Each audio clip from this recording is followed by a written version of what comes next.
Itu adalah aku nggak akan pernah bisa untuk maksimal dalam hidup kalau aku tidak benar-benar yakin bahwasanya hidup ini ada batasnya. Artinya menyadari hidup ini ada batas itu benar-benar membuat orang berubah.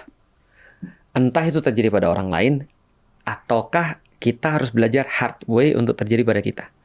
Oke, even bahkan terjadinya pada orang yang kita sayang, kita apa, terus kita juga bisa lihat kan bahwa ternyata hidup tuh bisa diambil kapan aja. Ada batasnya. Ada batasnya. Betul. Dan itu kan life changing. Oh iya. Karena kan menurutku semua orang sih, ada orang bilang bahwasanya kalau ada orang mendekati mati dia masih hidup, itu pasti dia comeback stronger. Nah, artinya kalau kita lihat tadi, if it doesn't kills you, makes you stronger. Yeah. Ya kan katanya kan bahwasanya kalau itu tidak membunuh kita itu membuat kita lebih kuat kan. Dan menurutku juga sama sih. Tapi pada intinya aku bilang gini. Dulu ketika aku mikir mati aku takut terus terang. Ketika aku mikir bahwa saya hidup ini seperti apa, pertama aku takut mati terus terang. Dan itu mengganggu aku banget sih. Aku mikir bahwa suatu saat kita terus nggak ada. Jadi Om bisa bayangin ya Om ya. Om kan mikir ada orang kayak bapaknya Om 70 lewat. Itu kan bagus bagi dia. Tapi kalau kita mikirin lagi Om ya, itu bagi dia belum tentu bagus loh. Karena bagi dia mungkin dia juga kaget. Misalnya kayak sekarang nih.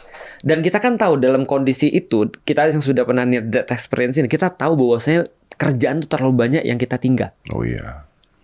Dan kita mikirin itu, harusnya aku ngerjain ini sampai selesai gitu maksudnya. Dan di titik ini aku tahu bahwa kerjaanku nggak pernah selesai. Artinya, kalau aku nggak nyiapin banget, berarti aku akan mati dalam keadaan aku nyesel.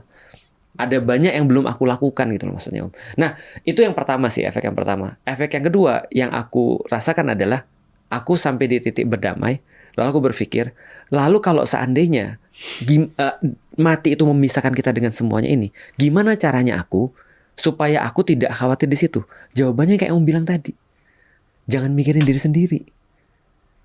Maka orang yang tidak mikirin diri sendiri Om, coba lihat, dia lebih berani menghadapi mati. Mungkin itu pelajarannya untuk injury time. This makes sense. Karena kalau kita mikirin diri sendiri, itu kita nggak pernah puas loh, dan nggak pernah siap loh mati. Yeah, tapi kalau kita begitu, bodoh amat nih. Ini yang aku lakukan benar, yang aku bela benar. Ini ibuku yang aku bela. Mati nggak apa-apa. Ya tapi andanya siap mati, andanya